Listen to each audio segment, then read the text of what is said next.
സംസ്ഥാനത്ത് മഴയിൽ വ്യാപക നാശനഷ്ടം. നിരവധിയിടങ്ങളിൽ വെള്ളം കയറി. കണ്ണൂർ വിമാനത്താവളത്തിന്റെ ചുറ്റുമതിൽ ഇടിഞ്ഞു. തൃശൂരിൽ മരം കടപുഴകി വീണു.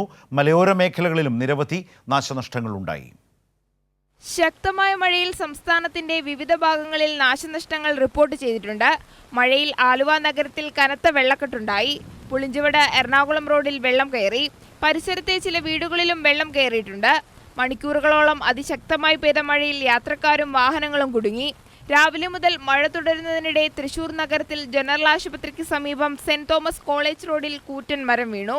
മരത്തിനടിയിൽപ്പെട്ട് ഒരു ഓട്ടോറിക്ഷ പൂർണ്ണമായും ഒരെണ്ണം ഭാഗികമായും തകർന്നു. മരം വീണതിനെ തുടർന്ന് വൈദ്യുതി ലൈനുകളും പൊട്ടിയതോടെ വൈദ്യുതി വിതരണവും താറുമാറായി. തൃശൂരിലെ ചരിത്രപ്രധാനമായ വിദ്യാർത്ഥി കോർണറിന്റെ മതിലും മഴയിൽ ഇടിഞ്ഞു വീണു. തേക്കിൻകാട് മൈതാനിയിൽ വിദ്യാർത്ഥി കോർണറിന്റെ തെക്കുഭാഗത്ത് കരിങ്കല്ലുകൊണ്ട് നിർമ്മിച്ച മതിലാണ് തകർന്നത്. കോഴിക്കോട് ജില്ലയിൽ വിവിധയിടങ്ങളിലായി 27 വീടുകളാണ് ഭാഗികമായി തകർന്നത്. ജില്ലയിലുണ്ടായ മഴക്കെടുതിയെ തുടർന്ന് ജില്ലയിലെ കോഴിക്കോട്, കൊയിലാണ്ടി, താമരശ്ശേരി താലൂക്കുകളിലായി 4 ഇടങ്ങളിൽ ദുരിതാശ്വാസ ക്യാമ്പുകളും ആരംഭിച്ചു. കാസർഗോഡ് ശക്തമായ മഴയിലും കാറ്റിലും പുലിമുട്ടിലിടിച്ച് ബോട്ട് തകർന്നു. നീലേശ്വരം തൈക്കടപ്പുറത്ത് പുഴയിൽ നങ്കൂരമിട്ട കാർത്തിക എന്ന ബോട്ടാണ് തകർന്നത്. മഴയിൽ കണ്ണൂർ വിമാനത്താവളത്തിന്റെ കല്ലേരിക്കരയിലെ ചുറ്റുമതിലിന്റെ ഒരു ഭാഗവും തകർന്നിട്ടുണ്ട്.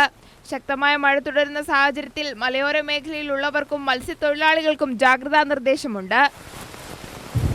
News desk Kairali news.